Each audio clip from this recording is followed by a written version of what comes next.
we'll make a start. No worries. Bismillahirrahmanirrahim. Alhamdulillah Rabbil Alameen. Wassalatu wassalamu ala nabiyyina Muhammad wa ala alihi wa sahbihi ajma'in.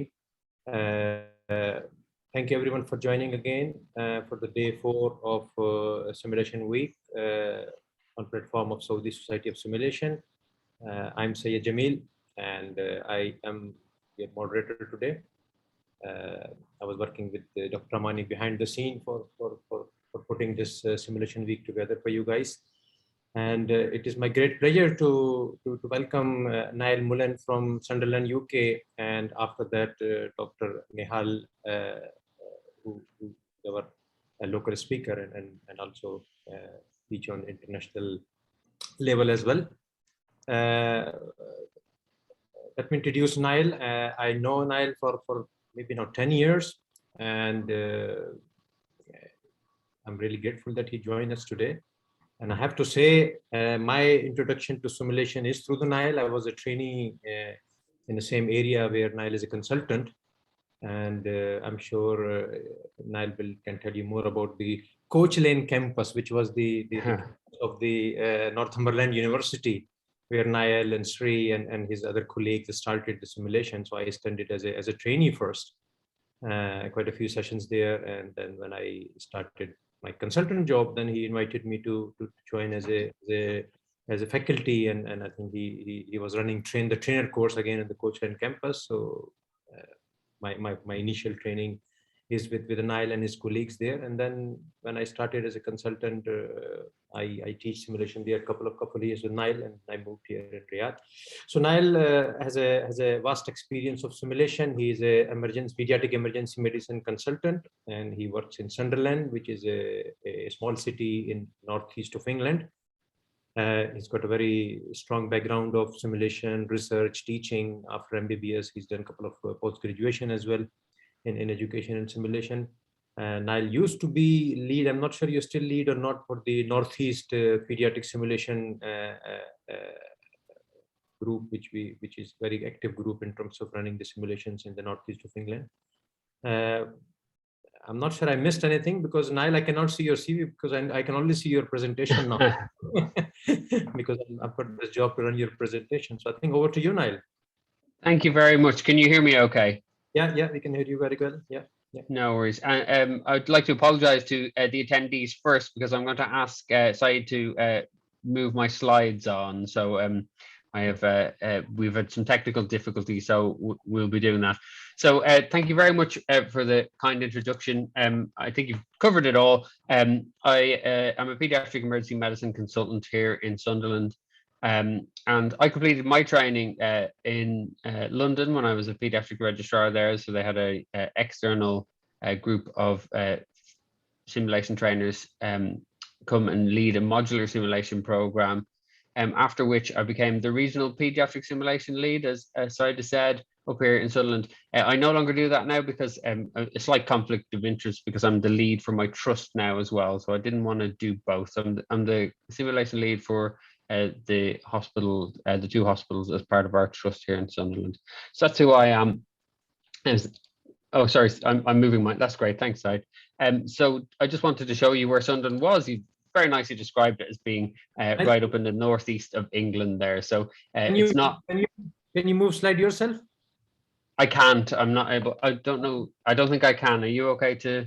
Yeah, I'm Thank you very much. So yeah, so there we are, right up in the northeast, just below Newcastle in Scotland. Small city up here in the northeast of England. A lot less sun, I'm guessing, than Riyadh, although it's pretty hot here today. So can we go on to the next one?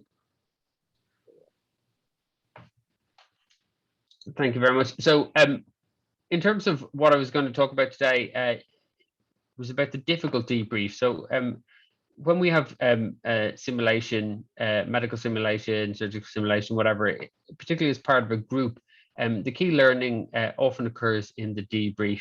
And we like that to go as well as possible. But for anyone who's ever done it once or been part of it as a trainee or as a participant, or has done it many times as a facilitator, you know that it doesn't always go quite as well as you would like.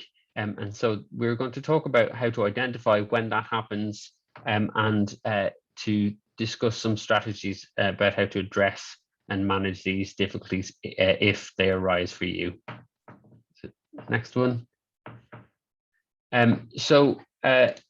Debrief, just a reminder, it's a guided reflection. So it's not just a simple reflection where a participant will reflect by themselves, but it's guided by you or you and colleagues as simulation facilitators, allowing information that happened during the simulation to be processed and then hopefully shape further action. So make us better clinicians in the future. So it shouldn't be just didactic. Which is not challenging if you're on the receiving end of just information. That's usually not challenging, but it should be slightly challenging, but it should also be psychologically safe. So while being challenging, as in it's getting you to reflect on your own or getting participants to reflect on their own performance, it also needs to be psychologically safe. So it is the most important part of the simulation. We always say that where the majority of the learning occurs. So we go next. So in terms of the definition of a difficult debrief, I had a good look around for one. There's not a lot out there on it, but I like this one. So it's when the instructors or facilitators or learners, participants perceive during the debriefing process something that is hindering the learning process. So something that shouldn't be there that is stopping you from learning. If we go next. In terms of why it's important, it threatens the educational experience because it can create a psychologically unsafe environment where people are become disengaged or closed-minded or unwilling to learn. It might divert from your learning objectives. So you may not get to cover the learning objectives from the simulation because you're busy dealing with this situation. And really importantly, it can discourage future participation. So it's really important to avoid this. In terms of the difficulty brief, I've divided it up into issues relating to the learner themselves or the situation.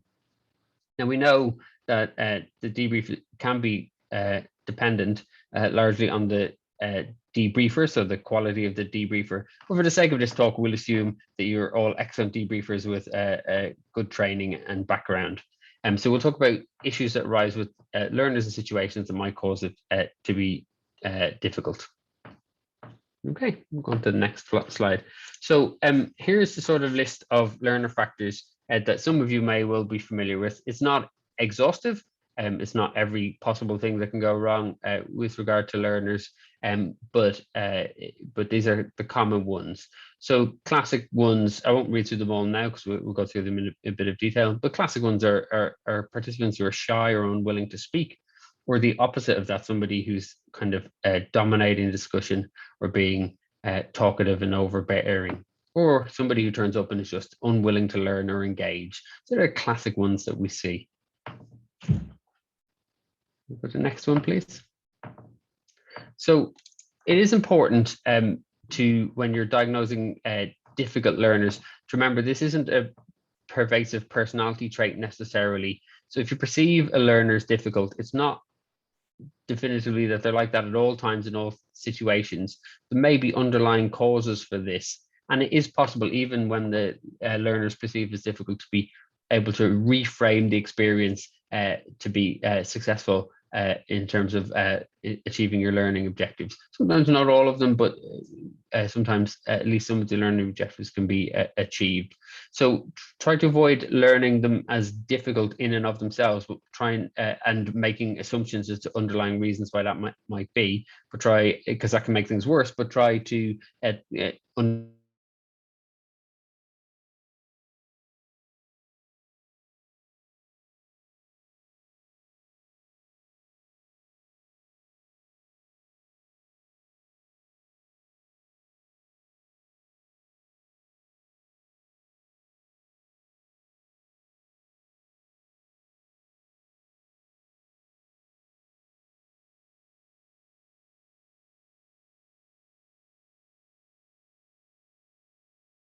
learning prep.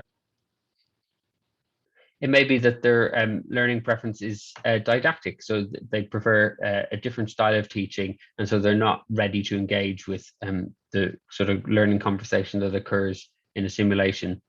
There may be a language barrier, and if I don't know what like where you work, but here we get trainees from all over the world, and we don't always know exactly their background in terms of language and culture, and so they may not be speaking up for that reason or engaging for that reason. We fear of embarrassment, so that's really common, not wanting to be seen to say the wrong thing or get something wrong. They may just have simple, straightforward things going on with them physically or emotionally. They might be tired, they might be hungry, they might have been on a late shift the previous day.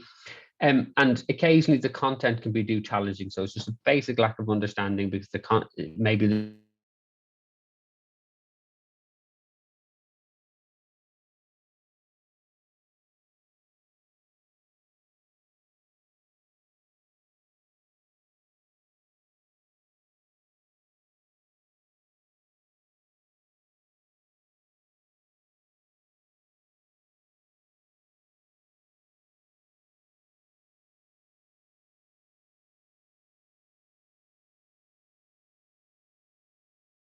wanted to do themselves.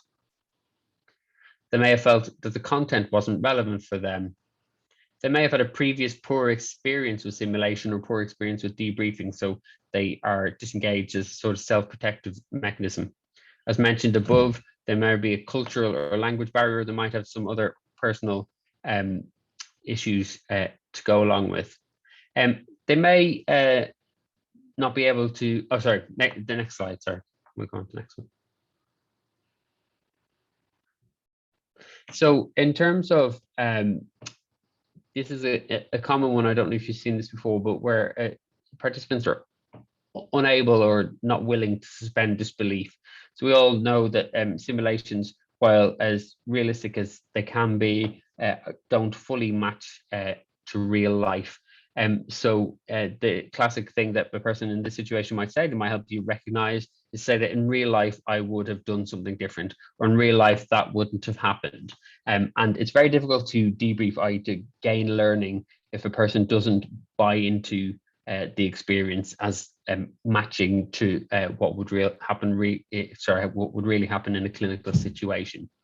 So this may happen because of something beyond your control. So the equipment may fail or may not match up exactly to what a sort of it would feel like in real life. So for example, if they were to assess a child in a simulation for a poor peripheral perfusion, you may not actually be able to simulate cold peripheries or a thready feeling pulse necessarily. You might be, depending on your mannequin, but you may not be able to do that. And so it might be the equipment fails or the equipment can't simulate everything you need. They may not see the relevance to their own practice, or as mentioned previously, they might have had a poor prior experience with sim and they're using this idea of not buying in as a way of deflecting from that. Similarly, if they've had a poor performance in the simulation itself, if they haven't done as well as they thought they might have done, then a defense mechanism for them would be to say that in real life, this is nothing like real life, so therefore I can write this off. I don't need to worry about my performance here. They may be upset by or disagree with something that has occurred within the simulation. So a classic situation would be, so one we have to avoid is where we write a scenario, we run that scenario, but the person does a very nice job, and then we as faculty feel that we need to potentially add something on, make something new happen because they've done a sort of efficient and quality job in a short space of time, and it becomes unrealistic then. So the child who has in a simulation has an asthma attack suddenly then develops a subdural hematoma. It doesn't make any sense, but it's just something you wanted to add in to make it more challenging for the participant, and that can be upsetting and is something they disagree with. And in that situation, they may be right to disagree with it. And so you might have to acknowledge that that it might not match up to real life, and that's fine sometimes to at least acknowledge it. But then to develop some strategies how to manage that, we'll talk about in a bit. Go to the next slide, please.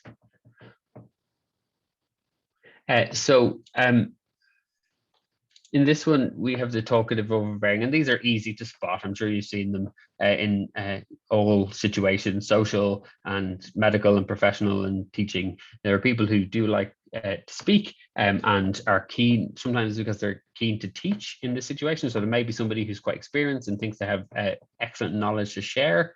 It may be that the person's got poor insight and doesn't recognize that they're dominating the discussion. They may be dominating the discussion as a way of distracting from their own poor performance or lack of knowledge. And there may be a difference of perception as to what's gone on between the learner and the facilitator, whereby the learner is continuously trying to get their point across and the facilitator isn't understanding or vice versa. It's important to say in this situation that it's important to understand the learner's point of view, but what you don't want to do is to engage in a sort of a debate. You don't want to engage in an adversarial situation here to try and wrestle for control of the debriefing. And we'll talk about how to some other strategies to manage later on, but that can create conflict in a negative atmosphere. So it's important to figure out a way of managing the overbearing or talkative participant without shutting them down completely or creating a conflict. Okay, go to the next slide, please.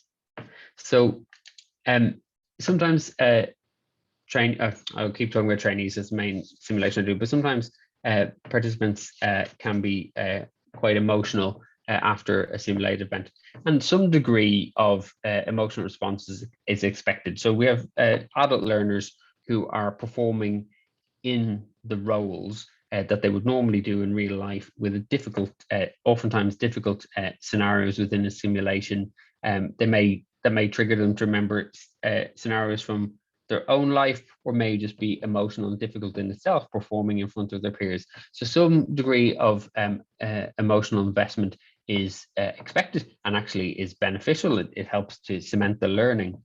But if it's excessive, then clearly that can threaten the learning experience for that learner and for other learners as well. So they can feel anything from sad or dejected to anger and frustration, and it's our job as facilitators to try and recognize and manage that. And it may stem from personal issues. So it may be that they had seen a child or an adult or a patient die with a medical condition that you've now just simulated, and that might be still quite upsetting or might be still quite fresh for them. They may have had a poor performance within the simulation that they're feeling bad about, or they may have some underlying personal issues going on at the time. So all of these things can come into play. Can I have the next slide? Thank you. So defensive learners can be often quite difficult to manage. So these can be a significant problem in that they can have a closed mind state. And one of the reasons we do simulation is to stimulate personal reflection and a learning conversation. And it's virtually impossible to get learning from that if you've got a very closed mind state. And as I said earlier, that may not be their personality, may be for any number of reasons. So again, they may be defensive because of poor knowledge or poor performance. They might have had a poor prior experience with simulation. They might disagree with the content and the delivery of what you're doing. So some people don't buy into simulation as an educational technique. It's less and less now. But what you don't want to do, again, in this situation is sort of debate the merits of simulation as an educational tool. That's not something you can get into in the debrief, but that can be challenging in that situation. Maybe because your facilitation hasn't been good enough, you may have come across as too, or your co-facilitators, you might come across as too threatening or too didactic or too instructional, which may make the learner become defensive. And if they become defensive, then they can feel unheard, misunderstood, frustrated, and not able to engage in a two-way dialogue. So this really threatens the learning experience. Can I have the next slide? Thank you. So in terms of different situations, so there are adverse situations that can lead to learner behaviors that we've already seen, so already described. So we'll go through some of those now. So in terms of the situations, one of the things we see is if there's a hierarchy or authority within the debrief situation, oftentimes where the debriefer is at a higher professional level. So you've got your boss, or you're the professor of medicine there, and you're a new trainee or a junior doctor, and then there's a significant hierarchical difference in that situation. There may be conflict. So this is common enough to where professionals disagree, and if that escalates into conflict, so with not a healthy debate but more negative atmosphere surrounding it, that's obviously problematic. If there's been within the simulation a significant medical error or a bad outcome, so despite your excellently written scenario, something that the participants do something that results in an unavoidably poor outcome for the simulated patient, or they've made a significant error, then that can lead to adverse learner behaviors. You may have some problems with your equipment or your environment. So sometimes we call that simulation artifact. So whereby, as we discussed earlier on, that if you can't check capillary refill time, or the pupils are non-responsive, or the machine, whatever machine it was, doesn't match up to the one that the participants would normally use. There are various bits of simulation that require a little bit of buy-in, what they call a fiction contract. So at the start of the simulation, you ask the participants to recognize that not everything that they're going to see will match up exactly to real life, but they have to have a degree of buy-in in order to be able to learn from the learning event that day. And then some co-facilitator behaviors. If you've done enough simulations, you will know that lots of people have different styles in terms of how they facilitate.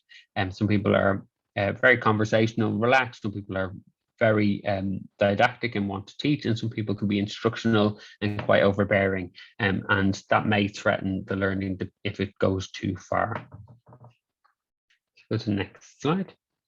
So in terms of what situation gives rise to what type of adverse learning behavior, so if there's hierarchy or an authority difference, then you can have lots of different ones, but classically people will be afraid to speak up because they are afraid to get things wrong in front of one of their bosses or somebody they perceive to have greater knowledge than them.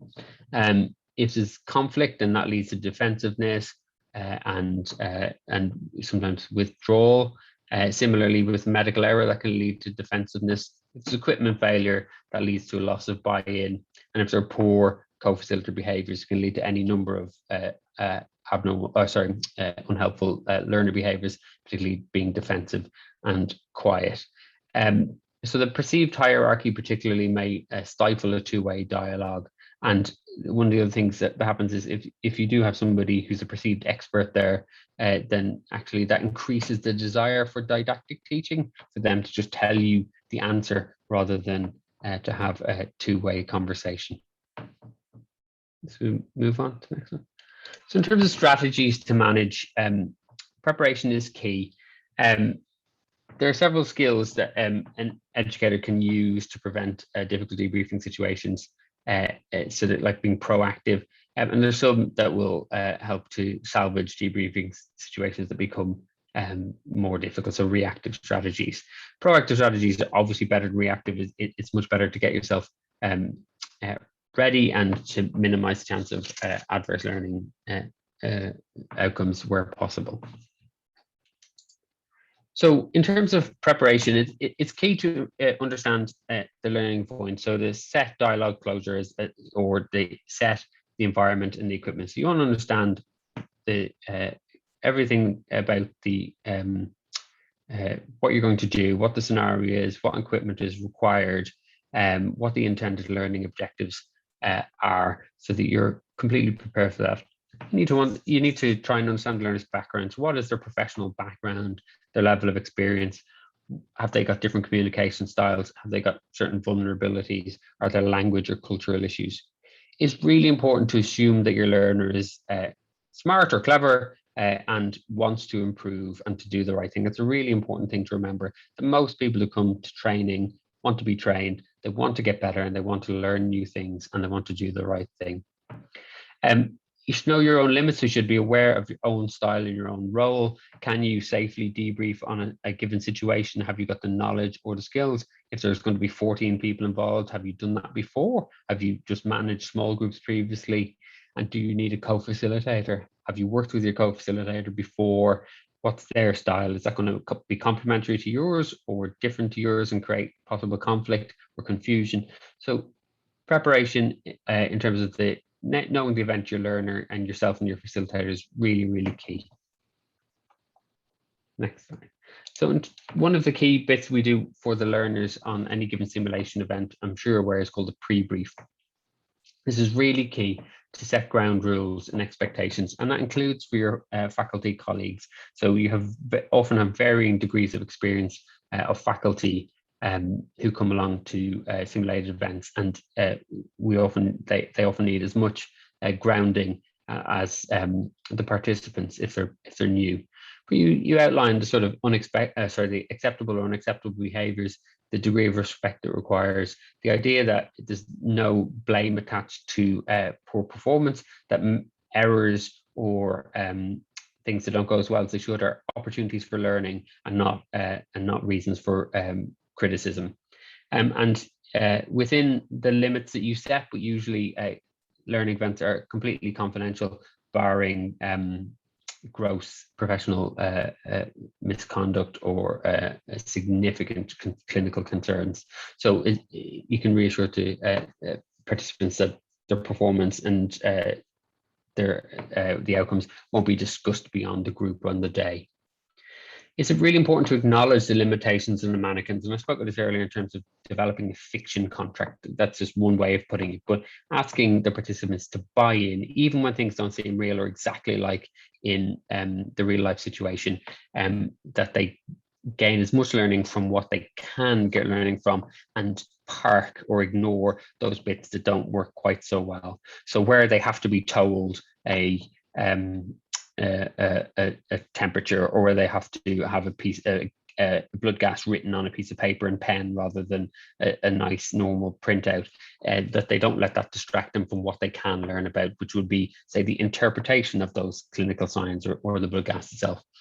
It's important to introduce them and demonstrate them equipment, environment, and mannequins so that they're completely aware of what to expect, that it isn't a shock, and that they know those limitations going in. That's really, really key. So one scenario I had, it was at Coach Lane campus, as I mentioned earlier on. We had a room that was marked PICU, just because that's what they used it for, mostly for training their nurses, so pediatric intensive care. And we had set that room up as an emergency department room. But when the participant went in to their scenario, they saw the words PICU on the door, even though we told them it's the emergency department, and it completely threw them off. Just a little thing like a sign that we could have just covered up with a piece of tape completely threw them off, that they thought that they were in the PICU rather than the emergency department. And my pre-brief and introducing to the environment haven't gone as well as it should have, and actually really affected the debrief. So the little things can make a big difference like that. We need to promote a safe debriefing environment. So I normally talk through the process of the debrief, what it's for, how long it's going to take, the expected level of engagement with that. So the idea of a learning conversation, learning from your peers, and that it will be supportive, but not necessarily unchallenging, so that we might discuss difficult things. And we share the goals of the debrief. And I find this really key, because as I said earlier on, it's really best to assume that everyone there wants to get better and do better for their patients. And that's how I usually frame it. So if you're coming to this debrief, having done a scenario, what we want to do is all learn from each other, take away some learning points that will help us should we see a patient in a similar situation in the future. And it helps to really focus people on actually that's what this is about. It's not about criticism or assessment. It's about learning new skills or new behaviors that we can apply in our clinical lives. The next one. Excuse me. So in terms of the environment, this may all be very straightforward for you, but in terms of, you want to make sure it's comfortable, it's not over hot, there are no distractions, windows and noise windows are optimized for noise reduction, that you're not having open corridor where people walk by. You want it to be confidential to encourage an open discussion, so you don't want an open door into another classroom where other people are listening. We usually have everybody sitting. It removes the height differential, obviously ensures comfort, keeps everyone at the same eye level. In terms of where you sit, we usually sit in a circle just to encourage ability to converse with multiple people. It's important in terms of the arrangement to intersperse the learners and facilitators, so you haven't got an us versus them. So one side you've got learners and one side you've got facilitators, and avoid having the lead debriefer sitting right next to the person who was the lead in the scenario or the simulation, because that makes it look like an interview and puts them under real pressure, which can make them feel defensive or quiet. Okay, next one. So they're the sort of proactive strategies. In terms of the reactive strategies, despite your preparation, some rescue may be required. For a lot of people, it's a natural instinct to sort of ignore the difficult conversation, so to just gloss over it and move on. That can worsen the situation in the short term on the same day, and in the long run as well in terms of people's participation. So it's important to manage these situations as they arise. Next, please. So we have to look at our body language if we haven't thought about it before. But if you notice things aren't going so well, one of the things to do is make sure your own body language is open, maintaining a welcoming posture. Know that lots of communication is non-verbal, 60% or more. You need to avoid closed or negative body postures. Think about eye contact. So sometimes we talk about maintaining eye contact, but actually, as we all know, if somebody's maintaining eye contact with you the whole time, that can be quite off-putting. So we talk about the ratio of how you maintain eye contact while you're speaking compared with how you maintain eye contact while the other person is speaking. And if you if you look away or aren't maintaining full eye contact while you're speaking, that's fine. And if you are maintaining eye contact while they're speaking, that's also fine. So that shows you're not trying to dominate the situation, and you are showing that you're listening and validating what that person is saying. Oftentimes, one of the things we run into is an unwillingness for people to engage. So you try and use those silences to allow people to reflect, process, consider what they want to say. And the sort of longer that silence is with a group of learners, the more likely somebody will be to say something to move the conversation forward. If the silence persists, then you can consider how you phrase your question and redirect your question to directive questioning. So you can ask somebody specifically rather than just wait for the silence to end by asking the whole group. Oftentimes that's helpful if you ask a member of your own faculty. So if you've got co-facilitators, to ask them what they thought or how they would do something, because they're usually not under as much pressure and they can get the conversation moving forward. So in terms of some specific communication tools, I won't read the list, but we're going to talk through these in a small bit of detail each. So these are just techniques which you may already employ, but have just been given a name here for if you spot a difficult debriefing situation. So normalization is, if you notice some behaviors or activity, is to relate those behaviors, the feelings, the attitudes to some professional or societal norm to make it so that the person doesn't feel that their behaviors are sort of outlandish or out with what's acceptable. This builds trust for the participant and helps to allay their fears. It's especially useful for emotional situations, mistakes, poor performance. Remember that if you normalize it to say that this can happen, an event like this can happen to any of us, that's sort of normalizing. That doesn't imply approval. It just signifies that you understand what's going on. And most importantly, really, that it's safe to discuss it in this group. So if a person says they made X mistake, you say, yes, that we're completely aware that people make those kind of mistakes. That's still saying it's a mistake, but it's allowing you to talk through it. Next slide. So examples of normalization. The example of the thing you might say is, oh, it is very common to miss things during a busy resuscitation. You might even relay it back to yourself. So in fact, recently I forgot to do X or Y during a clinical scenario. But it's important that we talk about these things and how we can learn from them and prevent them from happening again. So that's normalization. That's a really useful tactic to take the pressure off the person who might be feeling they made a mistake or haven't performed well. So validation is a sort of recognition, acceptance that another person's thoughts or actions or feelings are completely understandable. Again, as with normalization, it doesn't imply approval, but it can be useful if the learner's fixated, that they're stuck on one point that they can't seem to get past, and you can't get them to move past in order to be able to get the learning. Next slide. So an example would be to say, this is a classic thing we say in communication, but I hear what you're saying, and that is correct. I mean, the limitations of a mannequin, for example, in this scenario, the limitations of a mannequin can be frustrating for you and for us. But instead of focusing on that, perhaps we can discuss what happened after that. So you're acknowledging the frustration, you're validating the feelings, but actually just trying to then move on to where you can get the learning from. In terms of generalization, is thinking about the behavior and how behavior in that situation can be used elsewhere.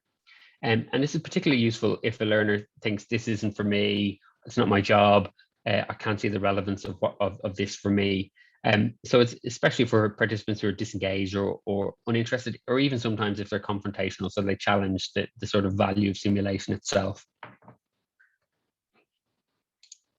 So an example would be to say, I agree with you. It was very difficult to hear in there because of all the people. So in this situation, and then you might ask, have you or anyone else ever been in a clinical situation like that? So you're generalizing it to everybody else and to a real world situation. So even though it may be not their exact role, actually this is a generalizable learning point on how to manage a difficult, noisy environment, which everybody has experienced. And then you can ask them how it's managed to move that forward for learning points purposes. But it's taking it away from all of the exact specifics to actually, are there other things we can generalize from and learn? In terms of paraphrasing, so obviously that's just rephrasing in your own words, what's going on. It's really important for you as a facilitator, because it helps to clarify the person's rationale, which demonstrates to the person that you're listening and that you want to understand their understanding. These are often health professionals of varying levels, different experience, different qualifications, sometimes more experience or more knowledge than you as a facilitator. So they may have a really good reason for doing what they've done, and you, by paraphrasing, is making sure you've understood that. It also helps to bring the whole group up to speed if you're doing a group debrief, so that everyone understands. And as mentioned earlier on, demonstrates you're really listening. It may help you verbalize things that you've noticed that haven't been verbalized but are present with nonverbal communication. And it may depersonalize the issue if you follow by generalizing statement. So I'll talk about that on the next slide. And Neil, we started late, but we're running out a little bit time, so. Oh, sorry, I thought it was an hour. So how long do you want me to, No, that's fine. So we still have 15 minutes, but if we get some time for questions, that will be great. But carry on. That's okay. I think we should hopefully be done in 10 minutes time, and then we have a couple of minutes for questions. That's fine. Is that okay? That's fine. I think it's very interesting talk, and I want to go through the ends myself. I'm enjoying. No, that's great. Thank you. So we're talking about paraphrasing, and we're talking about how that's a useful tool to bring everyone to speed and to validate what's going on. So you might say during a discussion, if you're talking about something to do with adrenaline, say, so you would say to the person, so if I've got this correct, so you're allowing them to still correct you if you potentially haven't quite nailed it. The team leader asked for adrenaline, but because the team were fixated on getting fluid, there was a delay in delivering this. Okay, and that's just bring everyone to speed, and then you can generalize that then after that to really depersonalize it and to think about solutions. So you'd say this is really common in research situations whereby there are sort of multiple competing tasks, and has this happened to anyone else, and how did you solve it? So that's a way of paraphrasing to help you move on to learning points. Next one. So broadening is just opening discussion to the wider group, particularly when learners are quiet or seem uninterested, or especially if one person is dominating. There may be a point of fact, so where you might some people might be disagreeing or not clear about the exact correct clinical management for a patient, say a drug dose or the correct medications or correct steps in an algorithm, you can broaden that out to the group to resolve a point of fact rather than having a sort of debate, a conflicted debate between two people disagreeing. Next one. So you might say something in broadening is, yeah, I agree that was really stressful. Did anyone else find it stressful? So asking the whole group. And you might say, does remembering the exact steps in a guideline or an algorithm can be tricky? Does anyone else have access to a guideline that might help in this situation? So you're broadening it out, asking people and referring to external sources of support to help clarify things. So previewing is really important in some participants. So where the facilitator signposts the next topic for this discussion, it's really useful for refocusing a discussion that's straying off course, especially where there's a potentially difficult problem that hasn't been raised yet or has been unspoken. So you've noticed a significant thing you need to discuss, but it hasn't been mentioned by the participants as yet. So, for example, you might want to move away from talking about something that went well, like managing the airway, but no one's talked about the fact that the insertion of the chest drain was a disaster. So you just say, we've spoken a lot about managing the airway, and if everyone's fine with this, we'll move on now to talking about the insertion of the chest drain. So just flagging up exactly what you're going to talk about and making sure you've moved that forward to address some unspoken issue. Naming the dynamic is really important as well. This is true in real life too. I'm sure you're aware, but explicitly naming or labeling the issue at hand so that you can discuss it freely. So if a discussion is stuck at a personal, interpersonal conflict or there's heightened emotion, then naming it can bring it out into the open to be discussed. You may want to, at this point, especially if there's heightened emotion, just reassert the ground rules about confidentiality, respect, and the reasons why you're there. Next one. So you might say something like, I can see there's really strong feelings about whose responsibility it was to stop this resuscitation. It's a very emotional topic for us all, but it is something we meet in real life. So I would like to discuss the issues around this so we can be better prepared next time it happens to us. So you're naming what's gone on, but you're also moving it on to be able to discuss it. Okay, so I've just talked through, some of it might be repetitive, which we should be able to get to a little bit quickly. But in terms of what happens with some of the learners, so if you did have a quiet or withdrawn learner, you might use something like validation or normalization. So say, I completely understand that it's difficult speaking for everyone, that's completely normal, but I would like to hear your thoughts about what went well. You would avoid a total hot seat situation like interview style for that person, and then you would hopefully draw that person out. So in terms of the defensive learner, it's important in this situation to reestablish a safe learning environment so that the reason they're defensive isn't because they're concerned that they might look like they don't know what they're doing or say the wrong thing.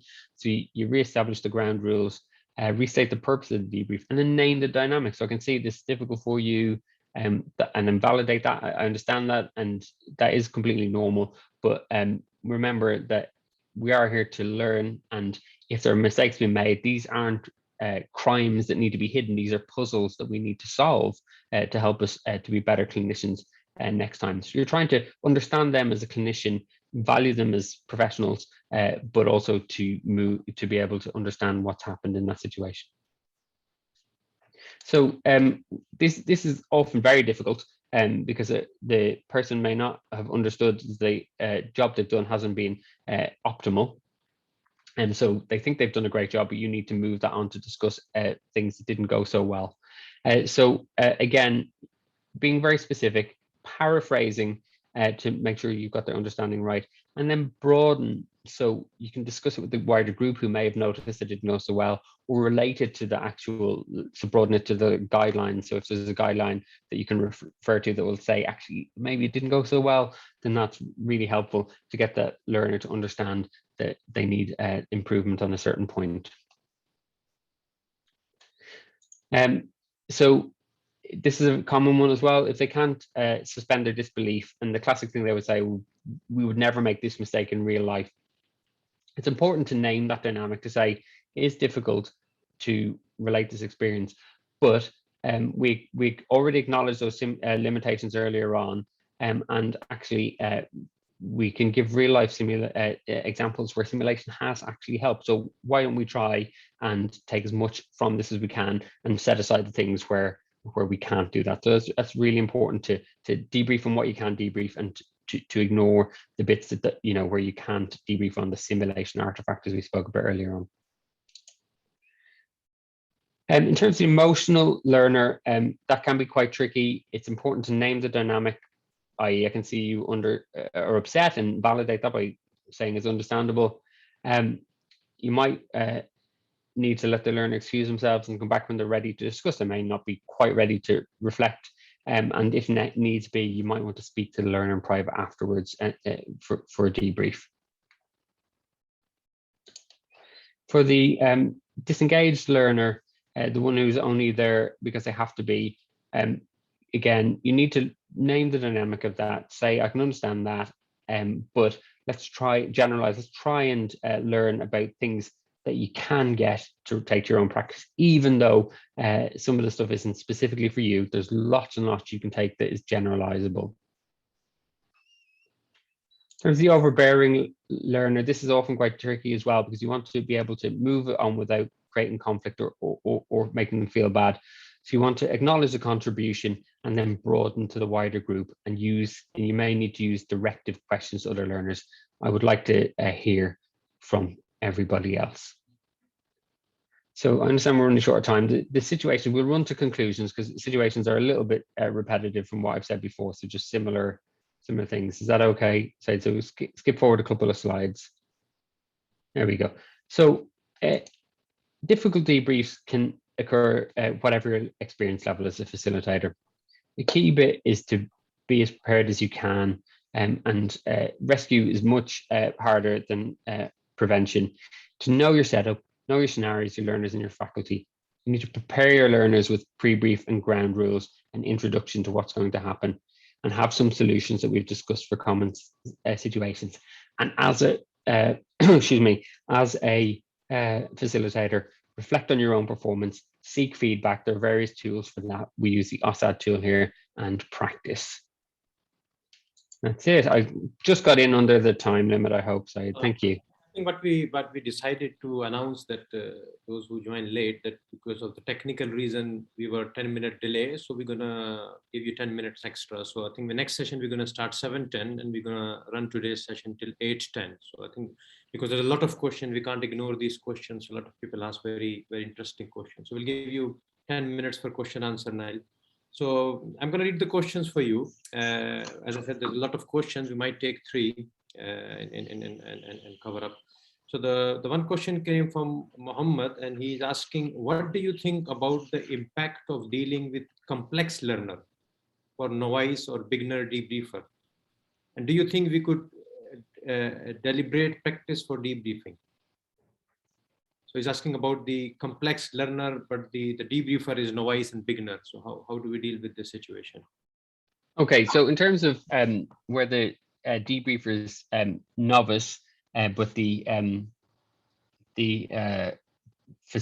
participants are complex or have great experience, that is a tricky situation, and it may not work. It often needs to be co-facilitated. So what they talk about is that you might be a subject matter expert on a certain thing, say for example surgery, but you may not be, even though you're quite experienced in that, your level of understanding around something like human factors or interpersonal behaviors or various other things, it may not be as high as your knowledge on your given professional subject, and that may be where the facilitator comes in, but the facilitator may not be able to answer the specific medical questions, in which case a co-facilitator who's a subject matter expert involved is often really key. So we do have junior doctors who will facilitate scenarios involving consultants, but there will usually, if not always, be somebody who they can refer to for greater medical knowledge there. I hope that answers the question. So usually you need an extra person for that subject matter expertise. Preparation, that's the one you mentioned before. Yes, we need Yes, to in advance. Yeah, and making sure you've got the correct faculty for what will come up in terms of the internal learning objectives. Okay, so we got a question from our president, Professor Poker, about the emotional participants. What to do if an emotional participant carried out in the same state of being very emotional throughout the session? So you cover some of these already, I think, but yeah, that's I mean, it's a really good question. It doesn't happen very often, and usually, I mean, you've obviously said when it happens, but usually it's managed by the pre-brief and explaining to people what's going to happen. So where the emotion involved doesn't occur because it's not to that degree where it's not a huge surprise to them what's going to go on. So we will, depending on the content. So we have a scenario where a baby dies, and the point of the scenario is for the participant to break that bad news and to explain to the parent what needs to happen following that. And that's a highly emotional situation for everybody. But we prepare our participants in advance by choosing the correct level of participants. So we don't choose very junior staff for that scenario. We let them know that there will be potentially significant illness or even death involved in the scenarios, so that they're completely prepared for that. And if they are, emotional through that scenario, then throughout the day, then they are unlikely to be in a situation where they can learn and take things in. And actually, their well-being takes priority in that situation. So we would absolutely excuse them usually from a learning event whereby it's been a too emotional experience for them, and we'd make sure that we support them.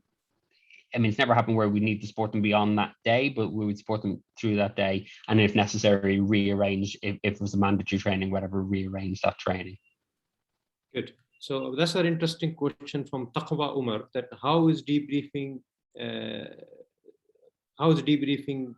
will be done while the study is not the mother tongue language. So I think what she's asking is that sometimes we have this challenge that the learner's language is not the language of the debriefer, kind of thing. So how do we face this challenge? So that's really difficult. So I'm sure you know, Said, from working in the northeast of England, that even the accents can be very difficult to understand. Even if English is your first language, it can be. Yeah, that's it. That's it. I think that's extremely difficult, and is a really interesting challenge. I think clarification is really key, and knowing your learners in advance, knowing that you can't use jargon. You can't. A lot of the learning we give refers to local procedures or local conditions. So we say, if you saw this in Sunderland and they had X, Y, and Z, you would send them to this service. And we would have to make that more generalizable to go, actually, because the person may not understand even the sort of local reference points if they're new to that country. But certainly you would try and limit the size of the debrief. So oftentimes they can involve lots of people. You definitely limit the numbers involved. You would ensure that you clarified each learning point, and you'd limit I think the conversation would be limited in terms of the multiple back and forth depending on the degree of language that person had, but making sure you clarified at each stage as well. And the way I debrief is to use, I'm sure lots of you use advocacy with inquiry. Correct. whereby we explore people's feelings and understanding and their actions, but then we bring it to a fixed learning point. We circle back to a learning point that I make sure is clear and straightforward. And I think that's probably key as well for people who's not the first language, is to make that learning point very clear and concise. I hope I've answered that question, but it's a really interesting challenge. I think I did, and we'll take the last question and then we'll sum up the session. This is about the talkative learner. So I have a question, I think it is from Abdul Salam. Sometimes we find one participant very, very talkative, and if we will ask another answer, he will answer again and again. So how do we deal with this situation? Again, you mentioned in the slide, but just as wrap up again for the strategies for the talkative learner. Yeah, so that's really that can be really tricky, because your whole the whole reason for doing a debrief is to get people to talk, to get people to interact and reflect. So you don't want to shut anyone down. And maybe they have got some valuable contribution as well. So you need to allow that. You need to allow that. But where it becomes problematic or overbearing, where it's impinging the learning for other people, you refer back to hopefully what you said in your pre-brief, that this is a learning conversation between everybody that you want everybody to engage in. And so thank the person for their contribution and say, please chip in if you've got anything else, but we're going to broaden this out to the whole group because we need to hear from other people's perspectives as well. But it has to be managed tactfully, because you don't want to shut that person down and make them feel bad. They may not be aware that they're talking excessively as well. So you can do it in a relatively nice way, but it does have to be done because you want to engage everybody. Well, Niall, thank you very much. It was a very informative and interesting presentation, and I'm sure there's a lot of questions, a lot of comments. People are thanking you, and they really like the areas you touch in terms of the difficult debriefing, very difficult area. And thank you very much again for joining from northeast of England and give us an hour, and we're very grateful for you. And if you are free, you can stay with us. I don't know what's your commitment. I know you said you have some commitment after 5 o'clock in UK time, but please. It's my children. It's my children. I have to pick up my children. I'll be in trouble if I don't go. So I'm sorry. Yes, exactly. Be on time before they call social services. Thank you so much. It's lovely to see you again, and thanks to everybody for listening. Thanks, Niall. So Professor Nehal is here. So Professor, you share your slide, and we'll make a move for the next speaker. So let me get the.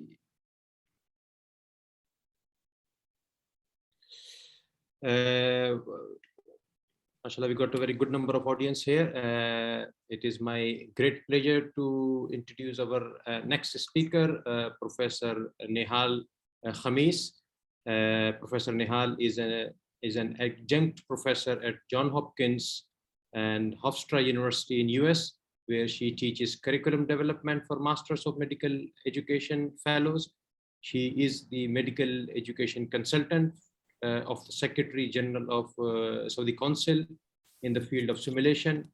She is chair of simulation faculty development and member of curriculum committee, as well as an international simulation accreditation surveyor at the American College of Surgeons.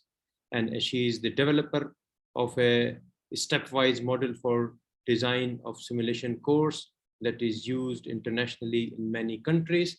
And she will be talking to us with her great experience about how to design an educationally effective simulation course. So it's my great pleasure to have a professor here. Over to you, Professor. Can you hear us? Yeah. So first, I would like to welcome you all, and I would like to thank the Saudi Society for Simulation in Healthcare for inviting me to talk to you today. And we're going to talk about how to design an educationally effective simulation course. More or less, many of you might have been involved in the process of curriculum development of simulation courses at your institutions. And I would like you to take a few seconds and think about what are the major challenges that you usually face when it comes to curriculum development for simulation courses. Actually, there are challenges to simulation-based education in generally, including the integration of simulation into the curricula so that it's not a tangential, trivial learning experience, not linked to clear outcomes, the learner's assessment, the validity. And I think that one of the major challenges has to do with simulation design. And if we want to ask why, let us see this short video. This is some sort of a skill, and during seeing it, watching it, think for a second, if you are requested to develop a curriculum for this, what would you do?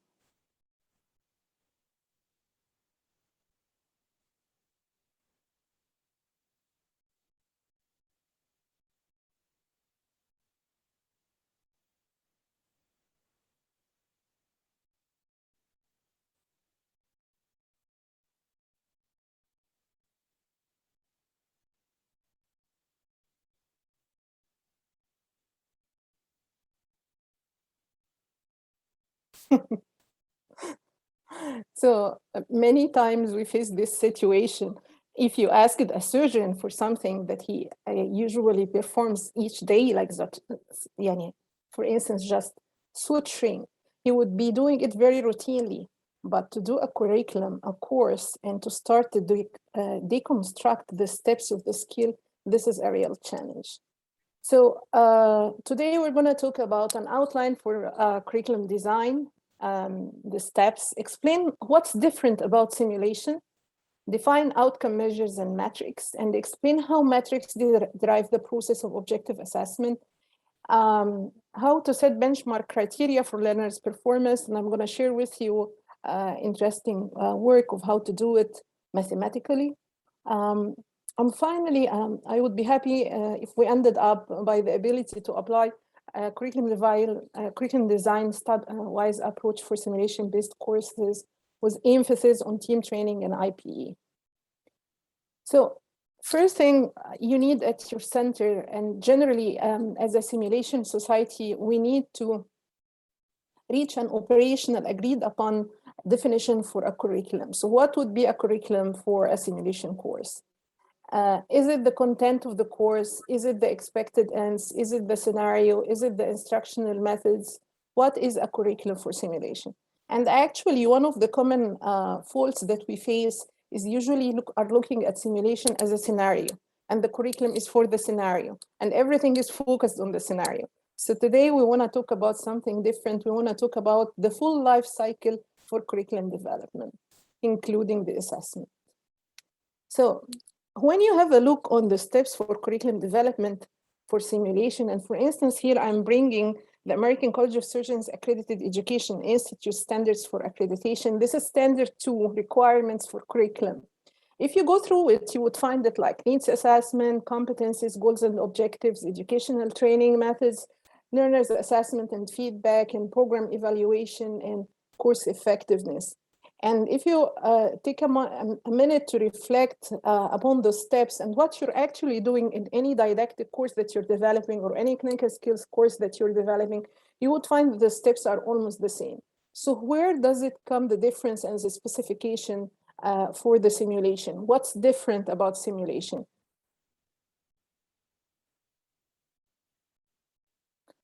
Actually, if you search the literature, you would find that there are specific criteria for educational effectiveness for simulation.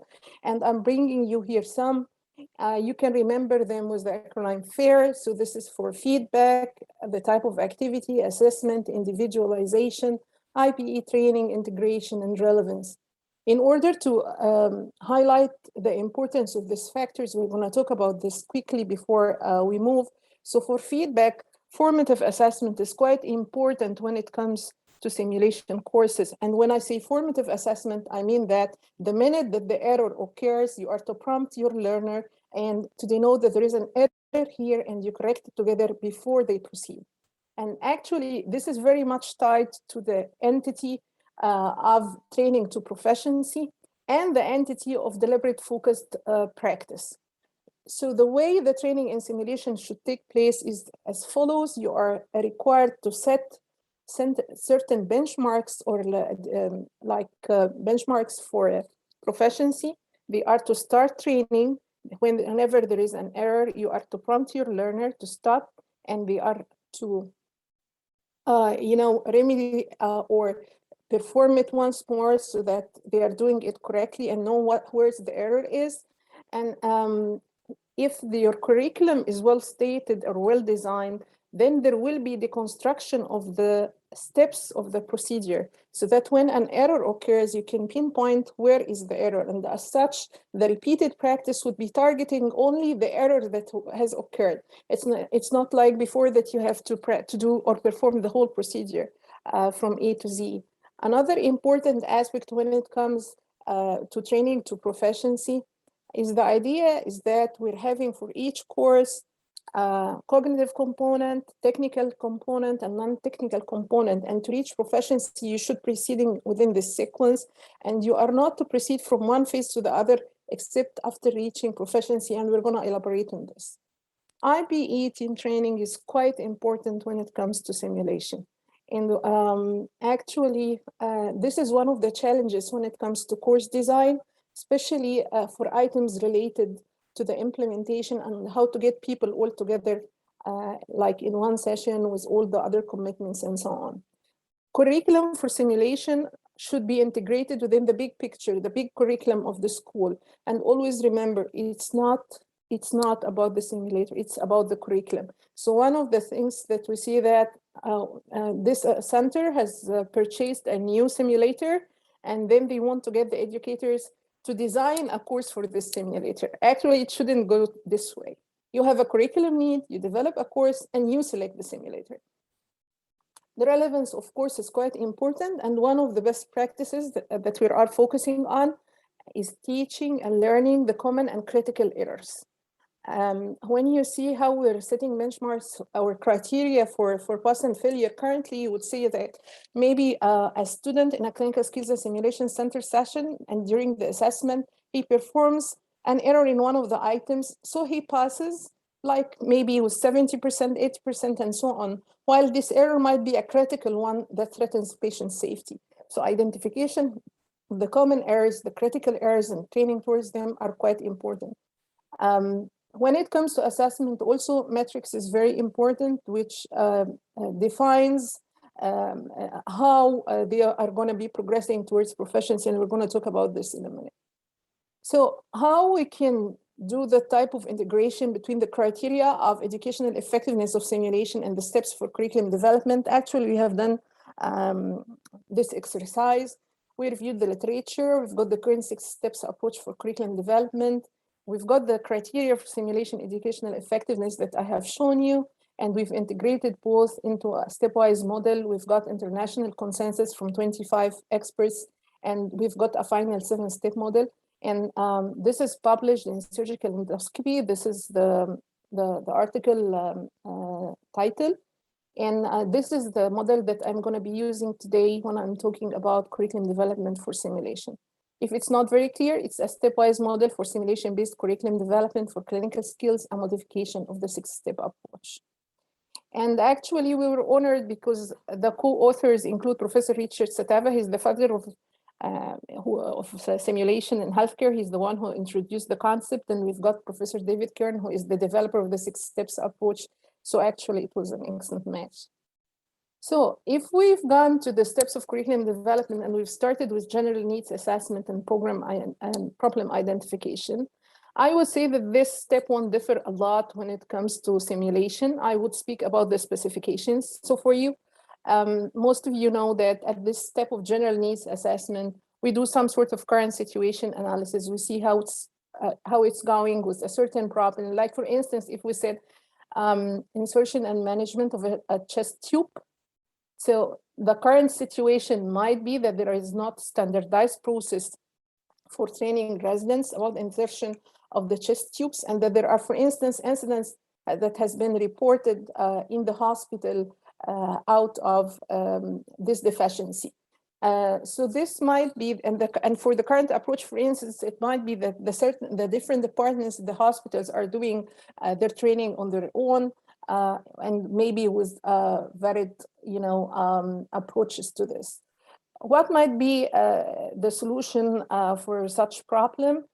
First, you're going to search for the literature for the magnitude of the problem and so on. You might find a reference procedure which includes the steps deconstructed and so on. Otherwise, you're going to need to do the task deconstruction. What I mean when I say the task deconstruction, it means that when you see someone doing certain procedure, you would be able to deconstruct this into the different steps so that you can teach towards these.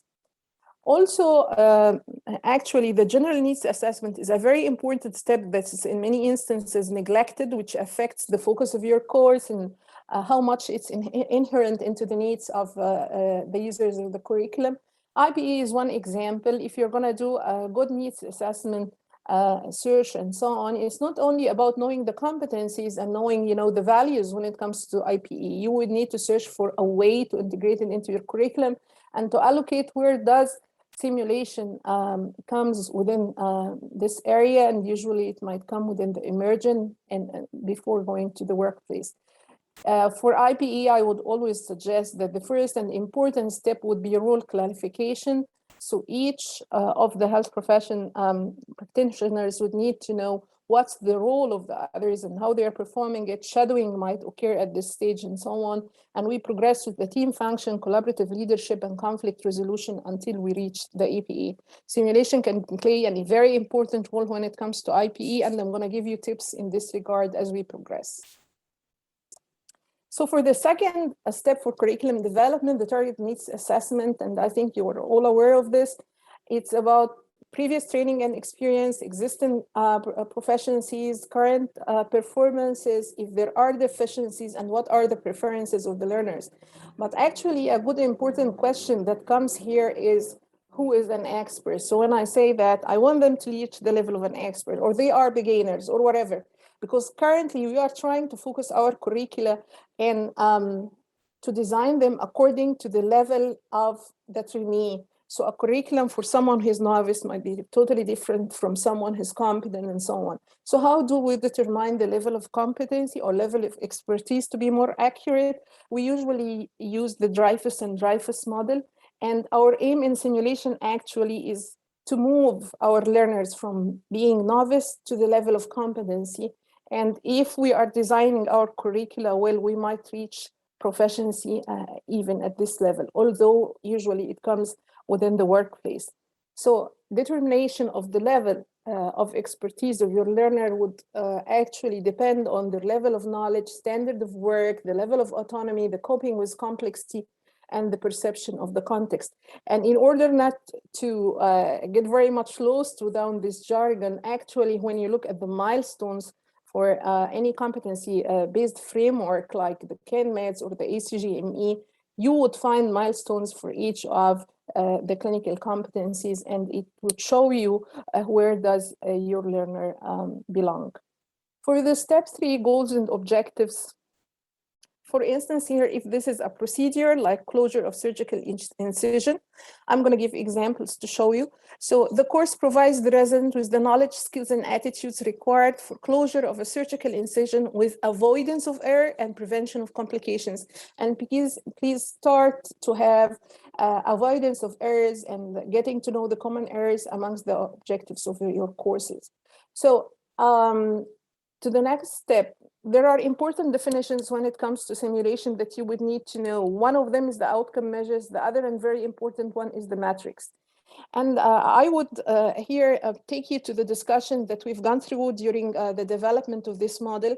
And this has been between Professor Richard Satava as a representative of simulation and Professor David Kern for the curriculum and my humble self. And it was about how to reach some sort of agreement on the concepts when it comes to simulation.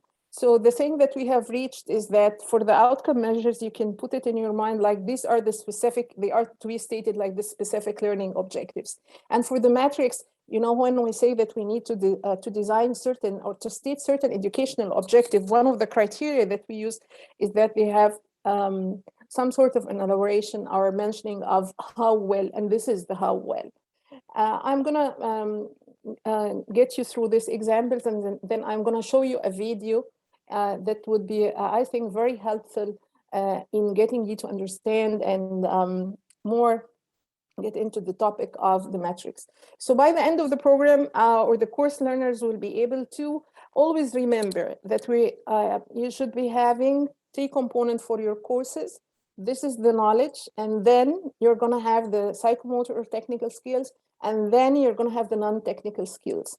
The non-technical skills are usually better to be, of course, taught within your course. If you need to have a separate course, this is fine, but I will show you some examples. So for instance, here, define surgical incision closure, describe steps for closing a surgical incision. For the technical skills, approximate skin edges, assure equally spaced suture distances. The thing that I want to say that when it comes to metrics and when it comes to outcome measures, you need to have metrics. So you cannot say just like approximate skin edges. You can say, you cannot use terms like appropriately, enough, and so on. So for the non-technical, reflect on self-knowledge, skills, and attitudes, post-procedure, and exchange information effectively with team members. So again, how to clarify what is meant by metrics? I would show you here an interesting video, and it's not related to simulation. It's not related to healthcare. This is a video about how to park your car. And of course, anyone who knows how to drive, especially females, I can remember, although I wasn't in the high school, that this was one of my problems, how to park the car. And when I was trying to ask, my instructor and my dad, by then it's all about try it and you'll get in. It's by trial and error. So I liked very much this video. And actually, when I was giving a similar talk to the American College of Surgeons Faculty Development Committee, one of the workshops, I claimed that people like this. So we're going to go through this, not all of the video, but we're going to see some of it. Concentrate upon how they are describing the common errors and how to avoid them. Hope you would enjoy this.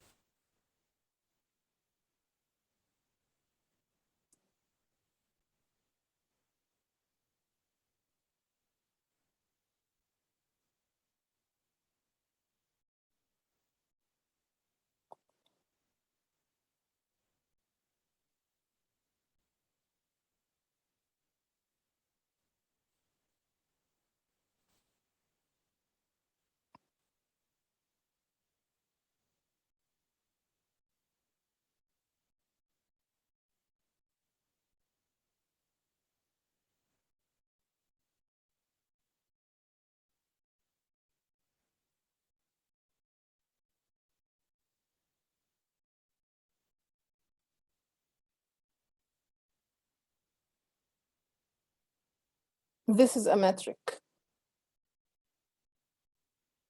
Another one.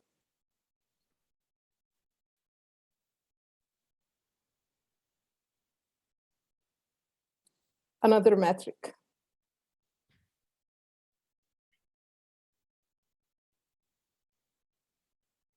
A metric.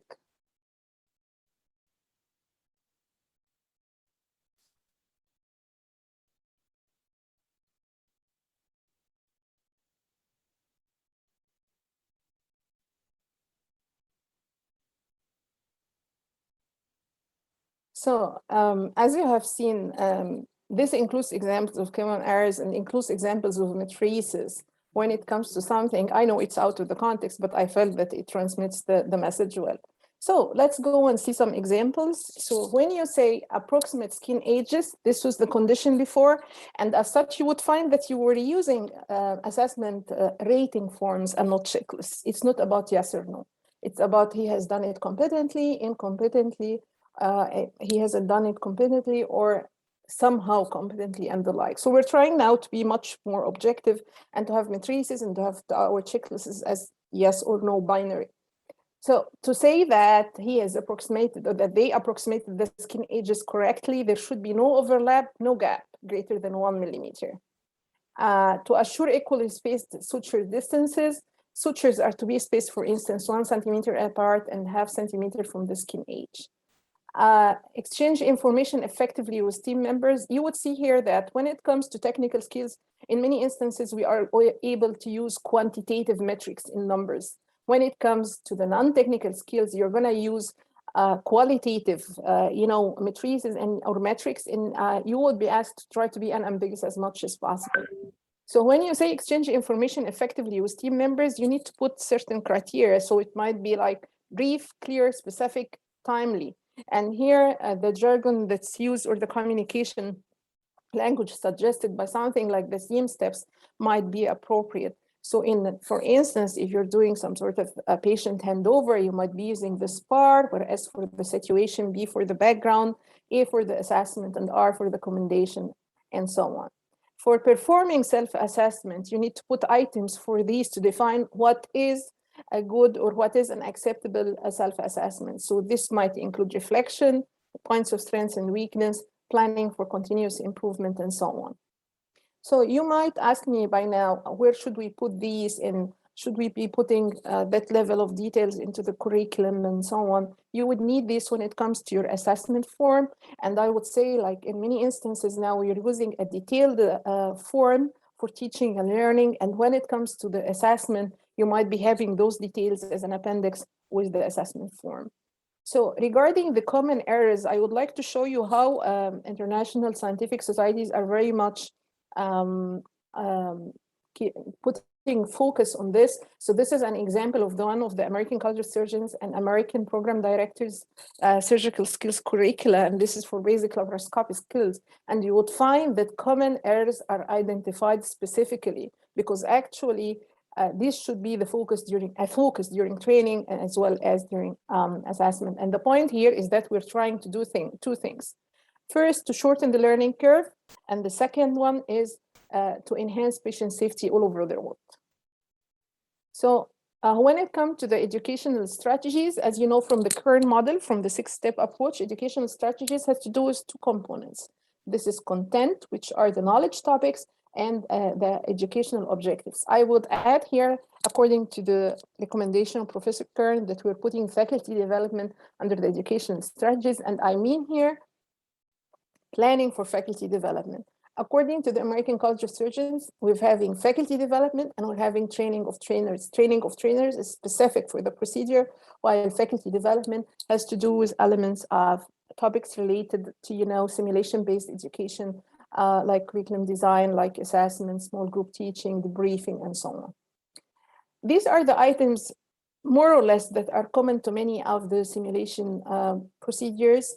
So for the cognitive part, you're going to have the definition, indications, contraindications, surgical anatomy or physical layout of the space of the training, equipment, positioning and preparation of patient, technique or procedure, key steps, most common errors and complications. And if you look at these and you correlate with the Miller's triangle for clinical skills acquisition, you would see that we are most probably covering here the level of the know and the know-how.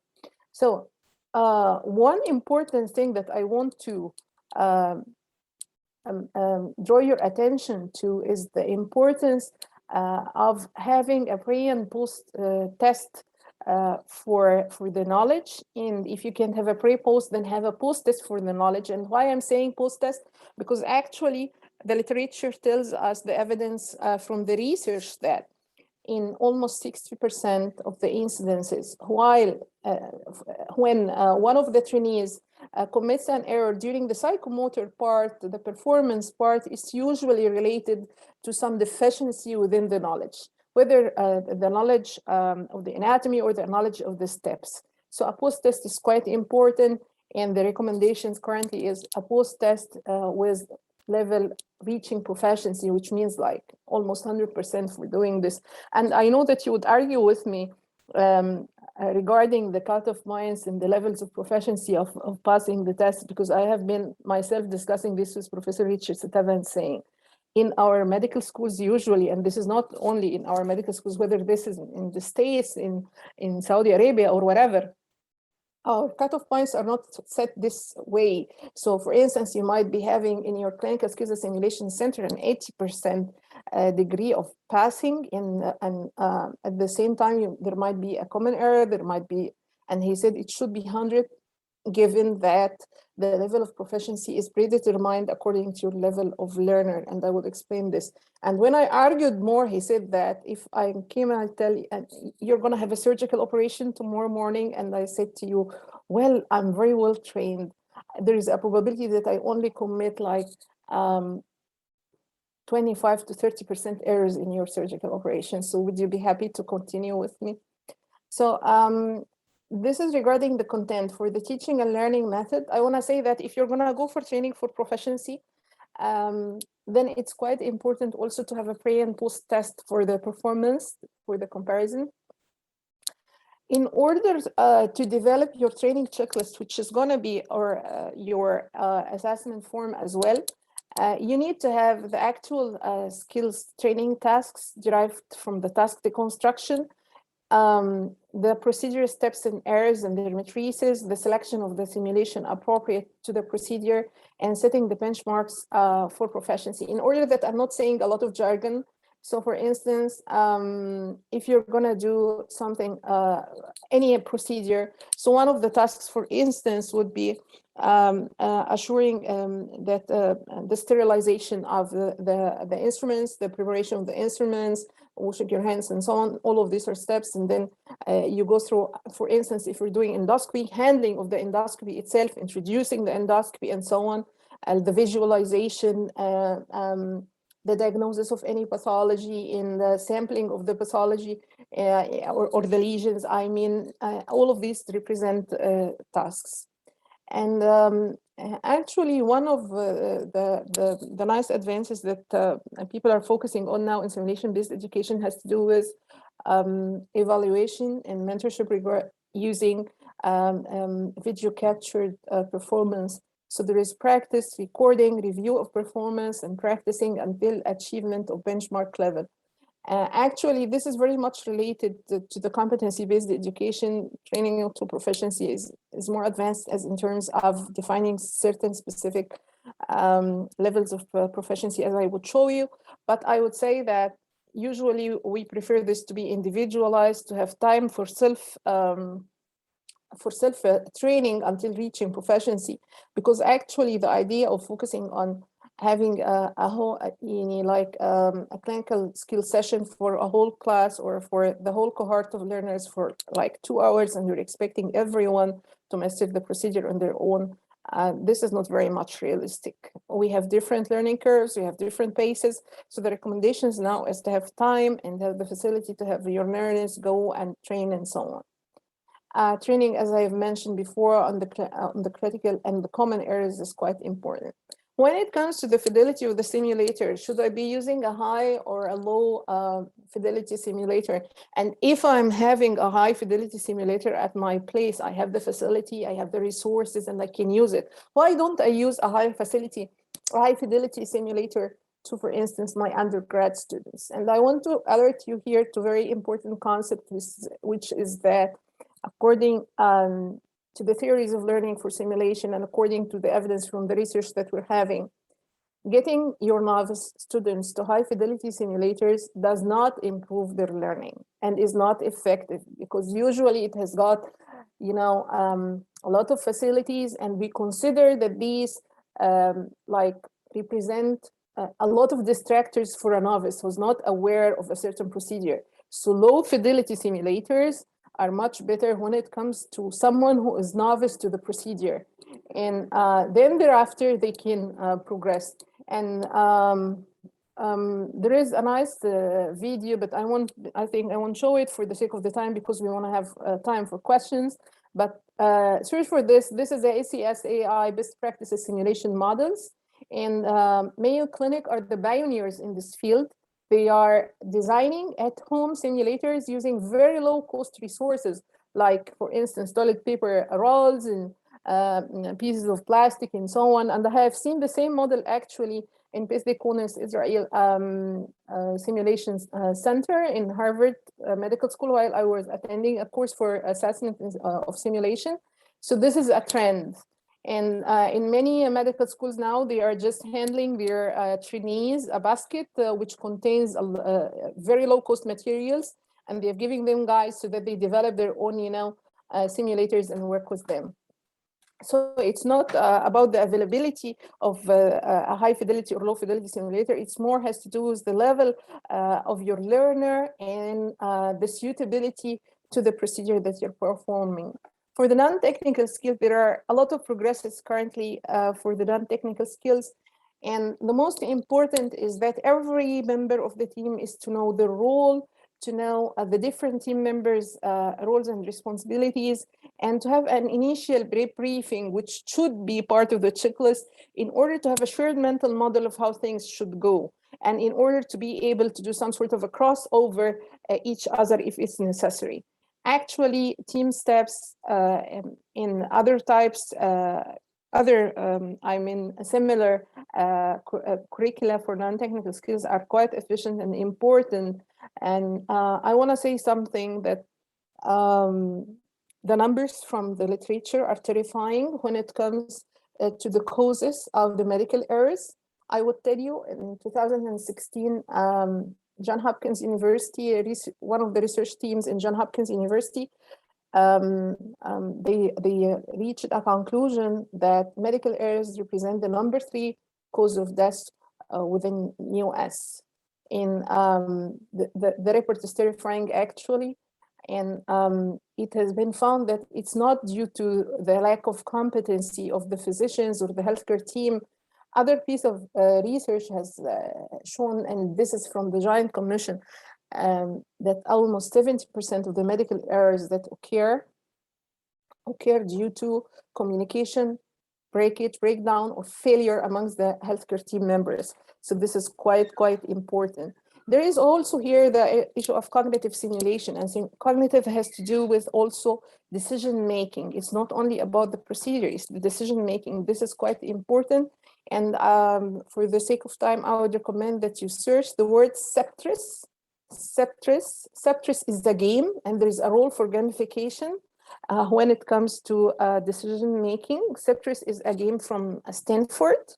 And it's really nice because it helps you to make decisions when it comes to multiple patients, the triage at the emergency, and so on. And this is freely accessible. And I would say, out of my experience with Saudi Arabia and the medical schools there, you have very well-developed IT units and centers. I think that they will be very much able to help with cognitive simulation and the develop of educational games. So when it comes to the assessment and feedback, you're going to have user. This is a very important point, the simulator metrics.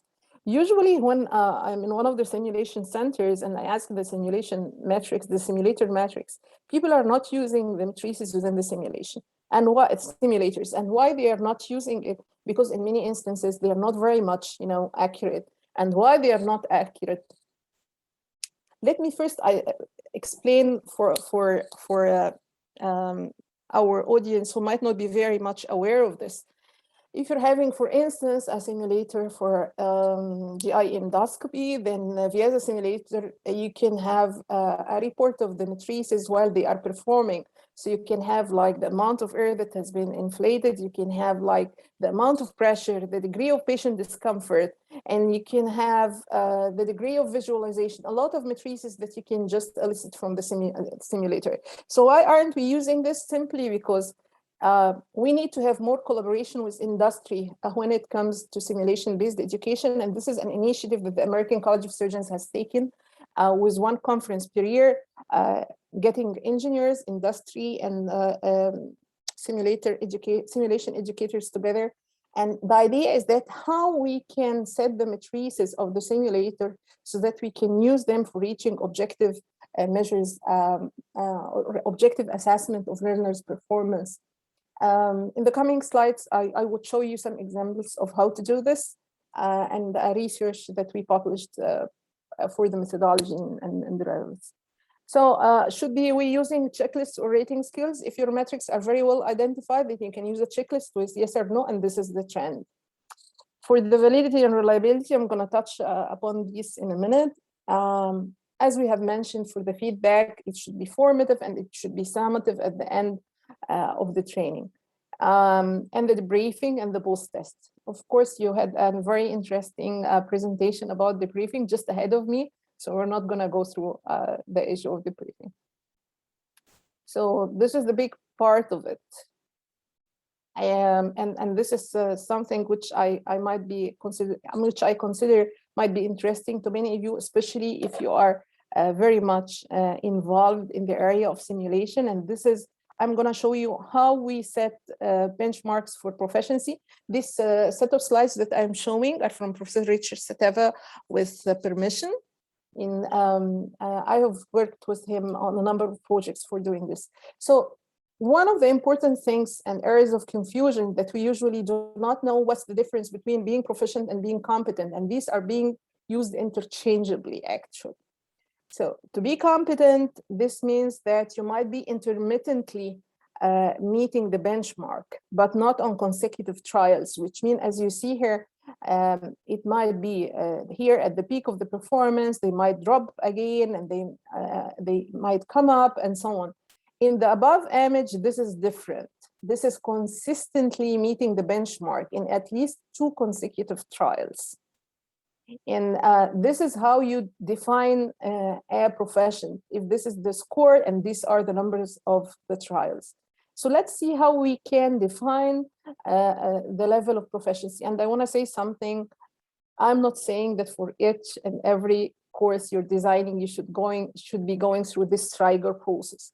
But if you're developing a course that would be used at national level and you need to validate and so on, you should be going to this. You should be using a scholarly approach until we reach the time when this is the norm and we are using it for all of our courses. So for how to reach benchmark criteria, first, you should be starting by getting a number of experts in the field, in the field performing the procedure.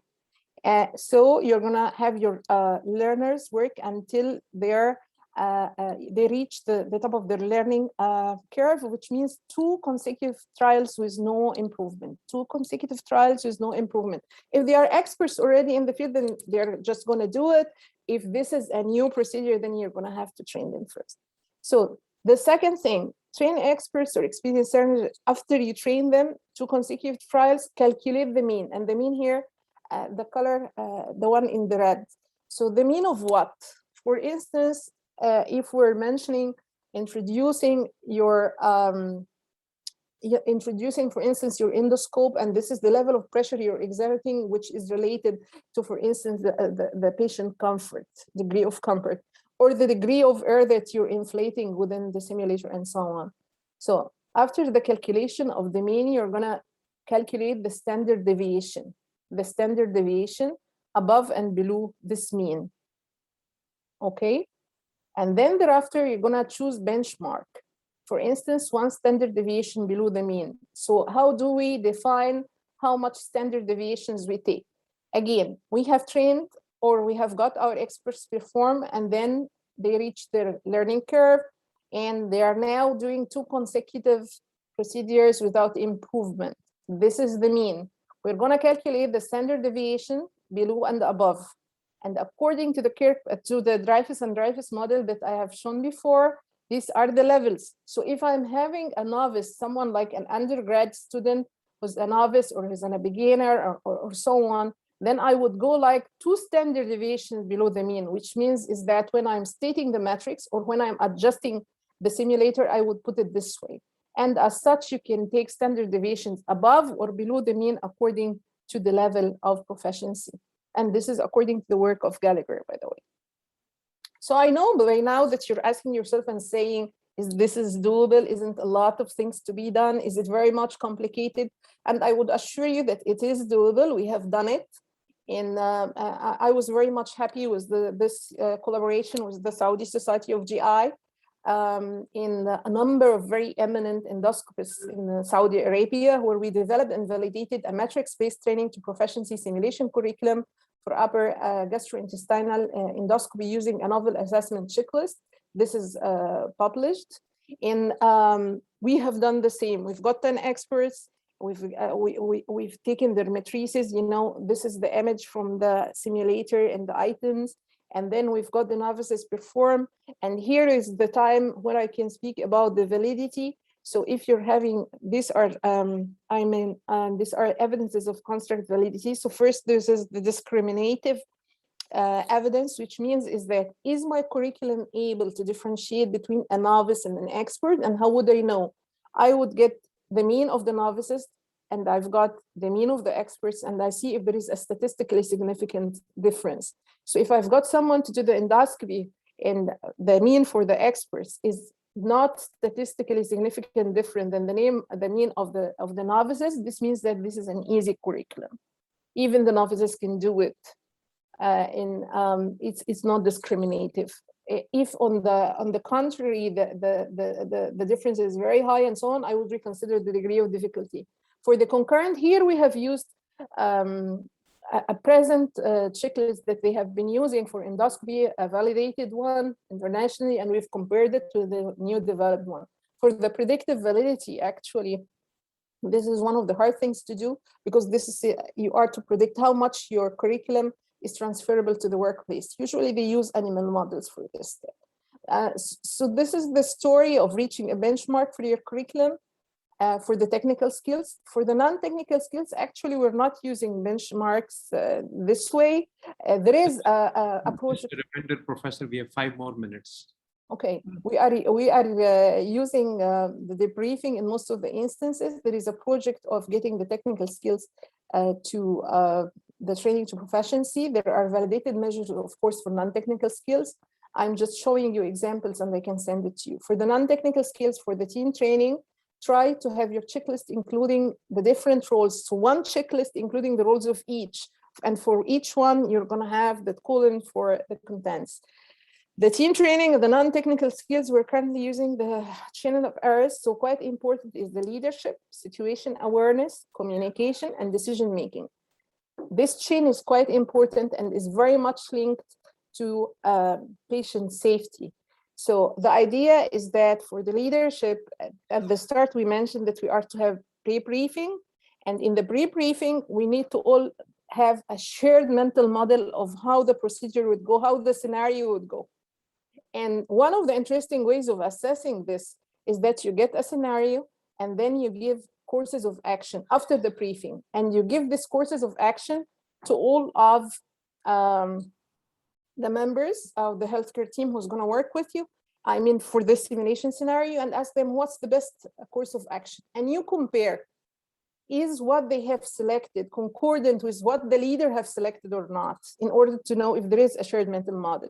Situation awareness and monitoring, and currently there are a lot of technologies helping with this, like the cameras that would look at your eye gaze and see if you're looking for people around you or not, and so on. For the communication, there is the video captured analysis, and we look at when has the error occurred in communication, and at which minute of the scenario, at which second, and what preceded and what followed, and so on, and the decision making. And the idea is that, unfortunately, when you're not having good teamwork skills, you might end up like these people up here. Everyone is working very much tediously, but the work is not aligned.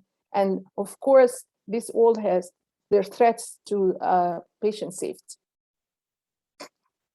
When it comes to program evaluation, the reaction, the learning, the behavior, and the impact, many of you are aware of these. For the sake of time, I just want to talk about the return on investment. And currently we're moving to the return on value rather than investment.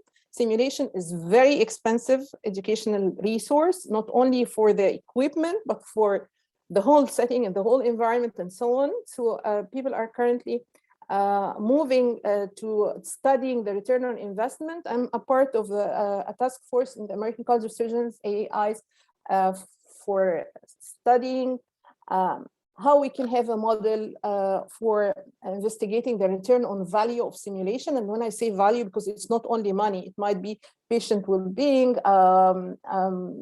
morbidity, mortality, and so on, and how even if you're calculating for investment, how you can get these into a monetary value. For the curriculum implementation, it's almost the same like any curriculum, but I would like to draw your attention for something which is, again, a common error. When it comes to team training, people usually get everyone to the context together. I want to say that there should be progression. So the knowledge, residents are to take the knowledge on their own, nurses are to take the knowledge on their own, the knowledge component of the curriculum, and paramedics are to take their own, also according to their needs. And then everyone trains. This is not team training, this is crew training. Everyone trains on their exact roles. So we are, as nurses, training on our part of the procedure. Physicians are doing the same. And finally, we collect as one team.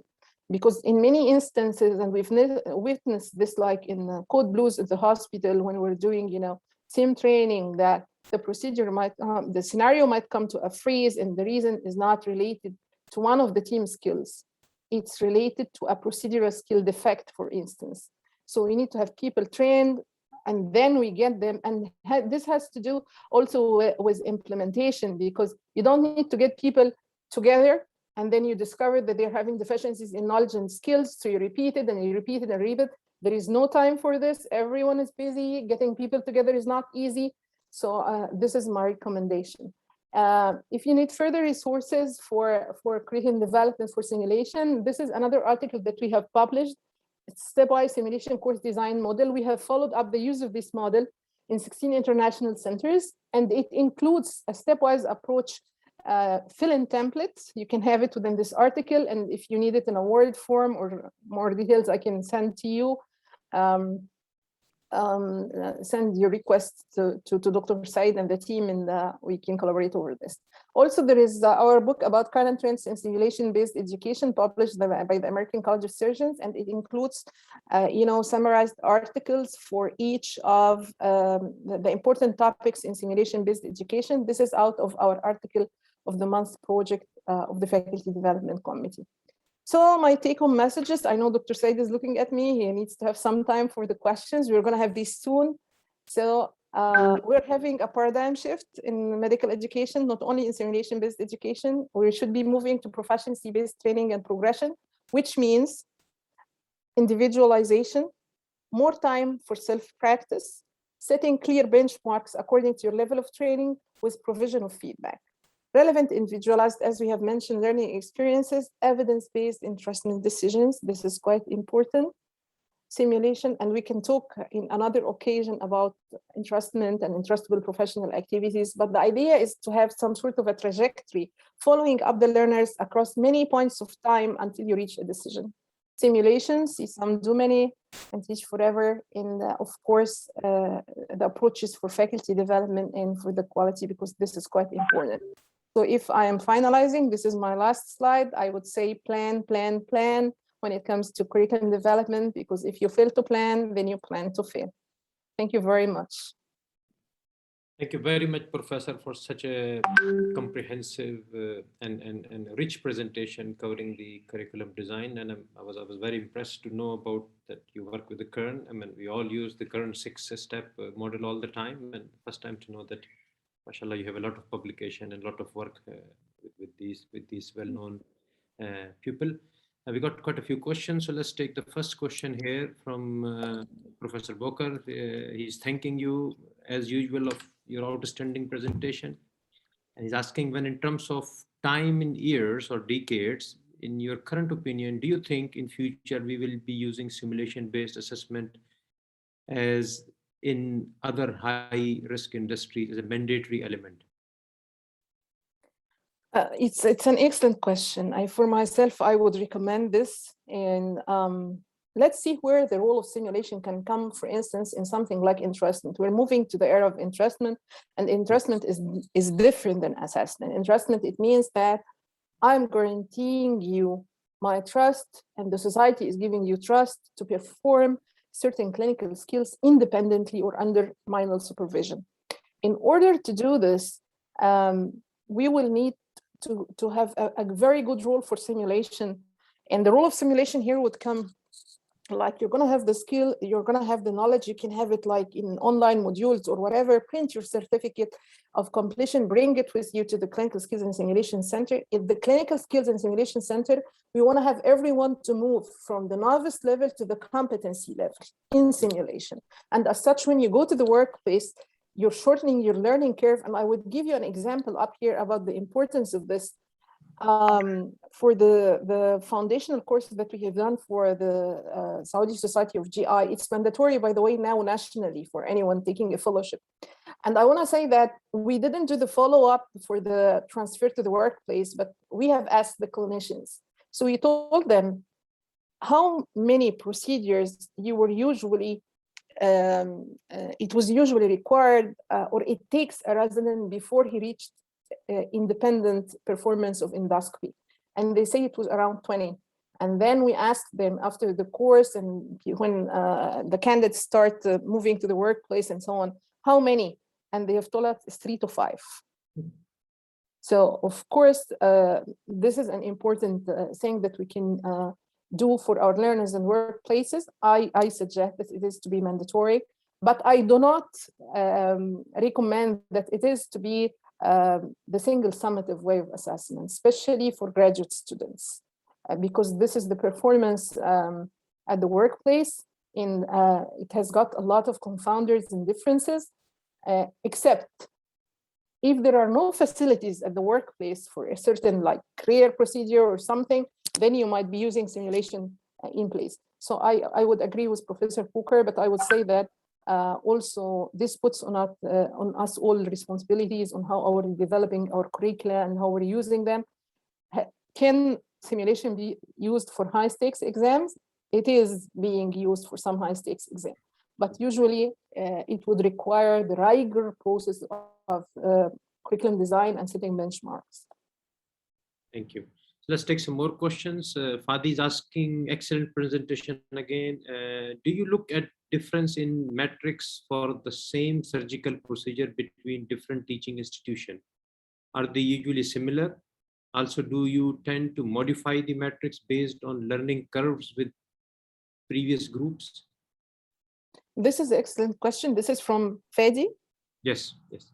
So I think if I'm not wrong, Fadi is one of our fellows in Johns Hopkins. So if you are Fadi, the one, welcome. If not, so welcome to whoever Fadi is asking. You're all welcome. So I want to say that this is a very good question. Speaks of a real, okay, he's the one. Actually, I would like to thank all my students and fellows in Johns Hopkins and Hofstra University who asked to join the webinar, and I know some of them are here. So I'm happy that me and people at Saudi Arabia are hosting me to the webinar today. So I want to say something. This question is quite important because it's realistic and it happens every day. Fadi, to ask this question means that you're performing a good general needs assessment, which means that you searched the literature and you found various matrices. So what should you do if you're finding different milestones being used for the same procedure? I would tell you the best approach, and I would tell you a workable one, an operational one. So the best approach is that you do the type of getting experts and getting your own novice learners and building your own thing. This is tedious, maybe you're not having, that expertise at your center. So the next thing that so the first is research. The second is subject matter consensus and the level of evidence. What does the level of evidence mean? Search those matrices that you have and look how they were developed, which centers developed them, and what level of expertise was there. Were there any research used? If you can, compare between them this way, then take the one with the best evidence. If you didn't reach the one with the best evidence, then go for subject matter expert consensus at your own center. Get these matrices and discuss them together and reach your own one.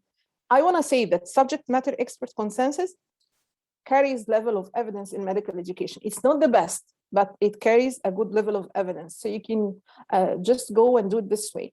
And I would tell you that this happens in the real life, because for the example, for the GI endoscopy, in order that we make sure that the steps that are deconstructed are capturing all of the outcome measures and matrices and so on, I can remember we've got Dr. Magid Madi from the College of Medicine at King Saud University. I think he was the chair of the society by then, and we've got the Dr. Nehal Khamis, and we've got the endoscope into the office. And I've told them, because they have got different deconstruction of the steps from the different literature, and I told them, start doing the procedure in front of me. So they demonstrated the procedure, and according to the demonstration, I asked a number of questions, and we've reached the best way to do it. So I hope this answers the question. We got one more question from Abdurrahman Salim. He's asking, what is the best method and form we can use as an assessment with any simulation program?